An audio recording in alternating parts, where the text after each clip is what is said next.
ഓം നമ ശിവായ. ഓം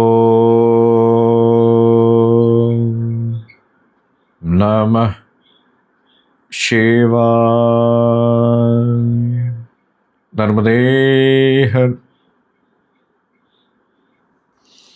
നമസ്കാരം സുഹൃത്തുക്കളെ, എൻ്റെ പേര് അരുൺ പ്രഭു.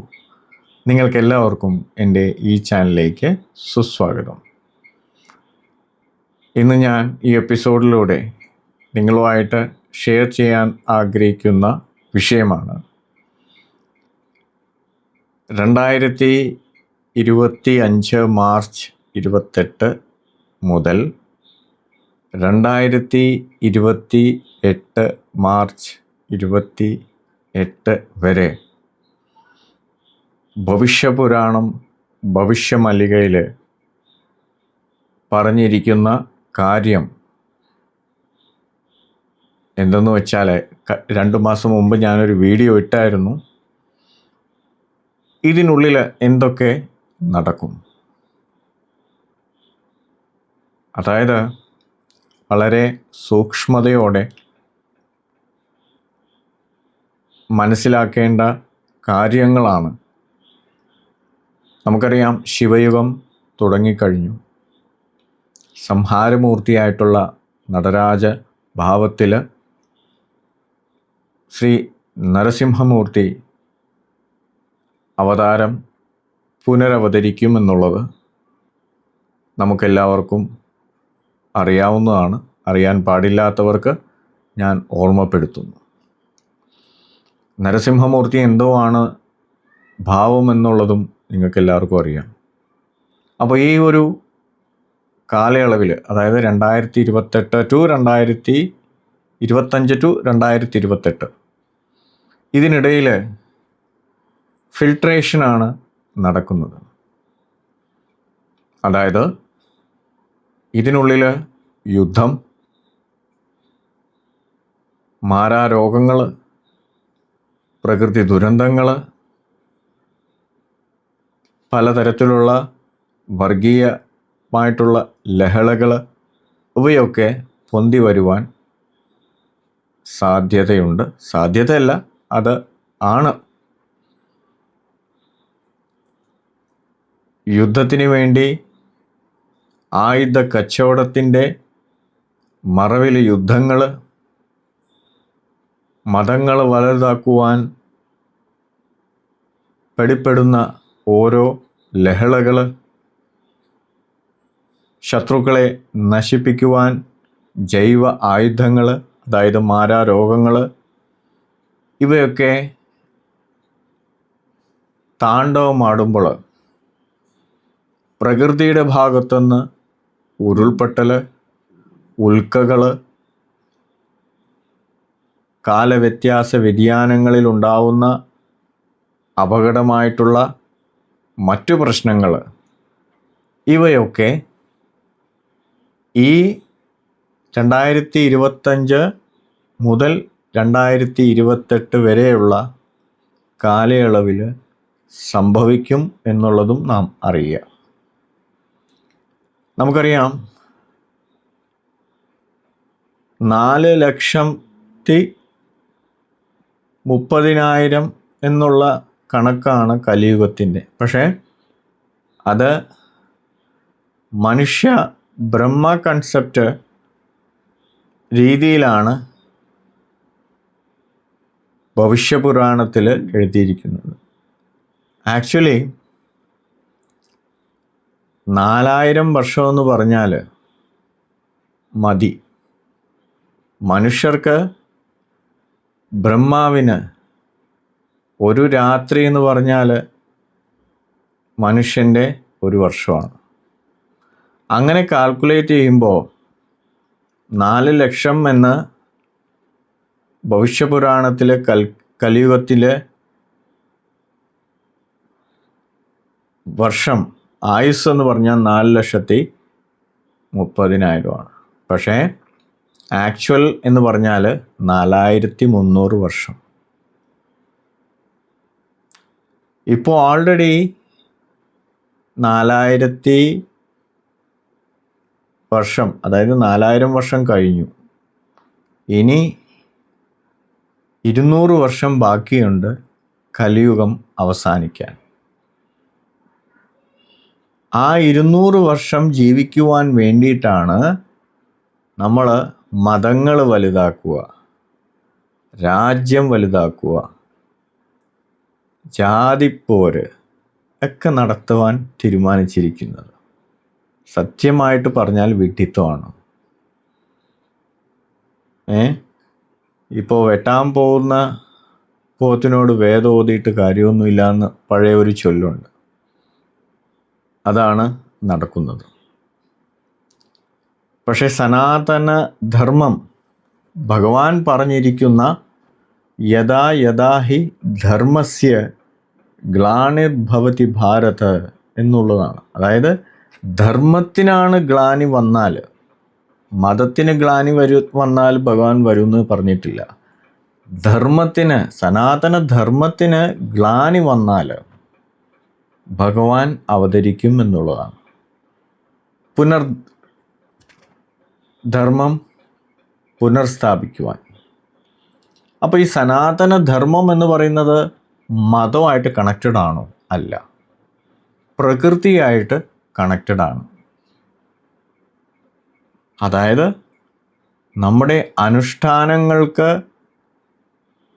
പ്രകൃതിയുമായിട്ട് കണക്ഷനുണ്ട്. ഞാൻ കഴിഞ്ഞ എപ്പിസോഡിൽ പറഞ്ഞു, നമ്മൾ വീടുകളിൽ, ക്ഷേത്രങ്ങളിൽ, മഠങ്ങളിൽ നടത്തുന്ന ഹവനം, മറ്റു അനുഷ്ഠാനങ്ങളൊക്കെ നമ്മുടെ പൊതുസമൂഹത്തിന്, പക്ഷി മൃഗാദികൾക്ക്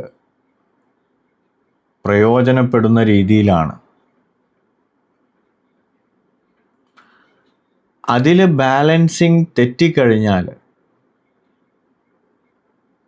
പ്രകൃതി റിയാക്ട് ചെയ്യും. ഇപ്പം നമ്മൾ ഈ പറയുന്ന രീതിയിൽ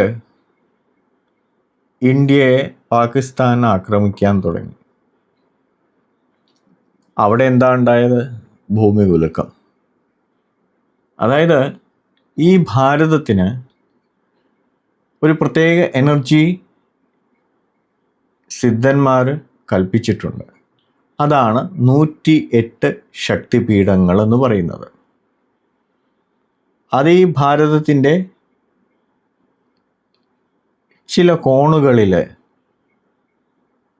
പൂർണ്ണ എനർജിയോടെ ഇപ്പോഴും എപ്പോഴും നിലനിൽക്കും. നമുക്ക് തമിഴ്നാട്ടിലെ എനർജി പോയിൻറ്റ്സ് നമുക്ക് മനസ്സിലാക്കാം. പഴനി, കൊണ്ടരങ്കി, തിരുവണ്ണാമലൈ, കൊള്ളിമലൈ, ഐവർമലൈ. ആന്ധ്രയിലേക്ക് പോയി കഴിഞ്ഞാൽ തിരുപ്പതി. അങ്ങനെ ഓരോ സംസ്ഥാനത്ത് 4, 6, 10 എനർജി പോയിൻറ്റ്സുകൾ നമുക്ക് ധാരാളമായിട്ട് കാണാം. ഏറ്റവും കൂടുതൽ ഹിമാചൽ പ്രദേശിലും തമിഴ്നാട്ടിലുമാണ് എനർജി പോയിൻറ്റ്സ് കൂടുതലുള്ളത്. അപ്പോൾ ഈ ഓരോ എനർജി പോയിൻറ്റ്സിനും ഹൈ ഡെഫിഷ്യൻസി ആയിട്ടുള്ള എനർജിയാണ്. അത് തിരുവണ്ണാമലയിലൊക്കെ പോവുകയാണെങ്കിൽ മനസ്സിലാവും എനർജി എന്തുവാണെന്നുള്ളത്. അപ്പോൾ ഈ എനർജി പോയിൻറ്റ്സ് എന്തുകൊണ്ടാണ് സിദ്ധന്മാർ കൽപ്പിച്ചിരിക്കുന്നത്? അതായത് ഇതേപോലത്തെ ആധ്യാത്മിക കാര്യങ്ങളും അതേപോലെ സുരക്ഷാ കാര്യങ്ങൾ, അതായത് പ്രകൃതിക്ക് എന്തെങ്കിലും രീതിയിലുള്ള സന്തുലനാവസ്ഥയിൽ വ്യത്യാസം വന്നു കഴിഞ്ഞാൽ അത് ബാലൻസ് ചെയ്യാൻ കൂടി വേണ്ടിയിട്ടാണ് എനർജി പോയിൻറ്റ്സുകൾ പ്രവർത്തിക്കുന്നത്. ഇപ്പോൾ കൈലാസം, അതാണ് ടോപ്പ് മോസ്റ്റ് എനർജി പോയിൻ്റ് എന്ന് പറഞ്ഞാൽ. പിന്നെ മനുഷ്യ നിർമ്മിതമായിട്ടുള്ള എനർജി പോയിൻറ്റ്സ്, അതാണ് ലിംഗം, 12 ദിവ്യലിംഗങ്ങൾ, 108 ദിവ്യദേശങ്ങൾ. ഇതൊക്കെ ഭാരതത്തിന് എപ്പോഴും പൂർണ്ണ എനർജൈസ്ഡ് ആയിട്ട് നിൽക്കുവാൻ വേണ്ടിയിട്ടാണ് സിദ്ധന്മാരും ഋഷിമാരും ഈ എനർജി പോയിൻറ്റ്സ് കൽപ്പിച്ചിരിക്കുന്നത്. അപ്പോൾ ഇതൊക്കെ ഒരു ബാലൻസിങ് ആയിട്ടുള്ള എനർജി പോയിൻറ്റ്സുകളാണ്. മനുഷ്യൻ ഇന്ന് ചിന്തിക്കുമ്പോൾ നാളെ ചിന്തിക്കുന്ന രീതിയിലാണ് ഒരു മുഴം മുമ്പേ എന്ന പോലെയാണ് എനർജി പോയിൻറ്റ്സുകൾ പ്രവർത്തിക്കുന്നത്. കഴിഞ്ഞിടയ്ക്ക് കഴിഞ്ഞ വർഷമാണ് തോന്നുന്നു, ചൈന നമുക്കൊന്ന് തോണ്ടിയതാണ്. അവിടെ വെള്ളപ്പൊക്കവും ഭൂമി കുലുക്കവും ആണ്.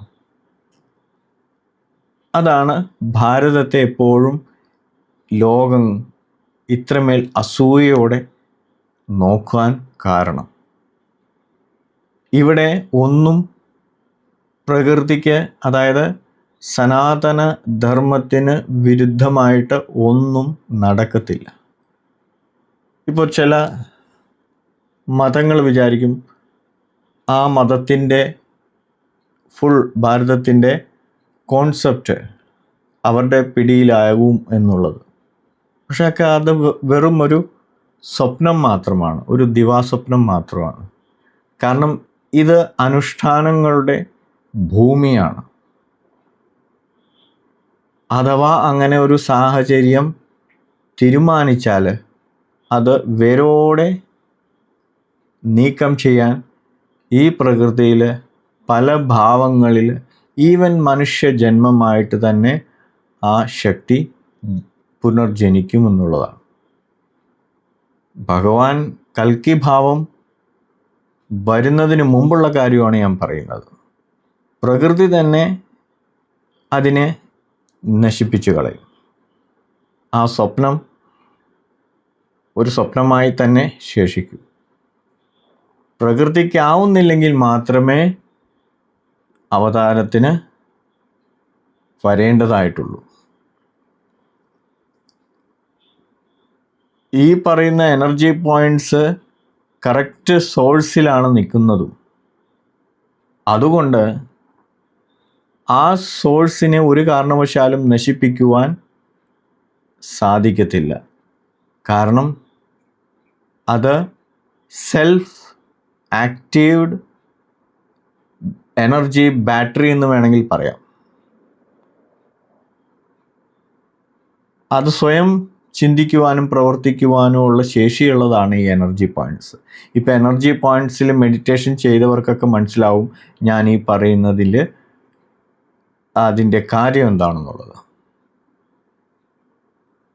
അപ്പോൾ ഇങ്ങനെ അദൃശ്യാവസ്ഥയിലെ സിദ്ധന്മാർ വസിക്കുന്ന ഒരിടം കൂടിയാണ് എനർജി പോയിൻറ്റ്സുകൾ എന്ന് പറയുന്നത്. അപ്പോൾ ഇങ്ങനെയുള്ള ഒരു ഏരിയയാണ് നമ്മുടെ ഭാരതം. ആ ഭാരതത്തെ നശിപ്പിക്കാനോ അല്ലെങ്കിൽ ആ ഭാരതത്തെ ആശ്രയിച്ചിരിക്കുന്ന മനുഷ്യ ജീവജാല മറ്റ് കീടങ്ങൾ വരെയാണെങ്കിൽ പറയാം, അങ്ങനെ ഒരു ആവാസ വ്യവസ്ഥയെ തകിടം മറിക്കുവാൻ നോക്കുന്ന ശക്തികളുണ്ടെങ്കിൽ ആ ശക്തിക്ക് നാശമേ വരുള്ളൂ. അപ്പോൾ ഇങ്ങനെയുള്ളൊരു അവസ്ഥയിൽ നമുക്ക് കിട്ടിയിരിക്കുന്ന അനുഷ്ഠാന ശക്തികൾ, ഇപ്പോൾ ഈ യുദ്ധം നടക്കുമ്പോൾ എത്രയോ ക്ഷേത്രങ്ങളിലും മോസ്കിലും പള്ളികളിലും നമ്മുടെ വീരഭടന്മാർക്ക് വേണ്ടി നാം പ്രാർത്ഥിച്ചിട്ടുണ്ട്. അതെന്തുകൊണ്ടാണ്? അതാണ് ഈ ഭൂമിയിൽ നിന്നാലുള്ള ഗുണം.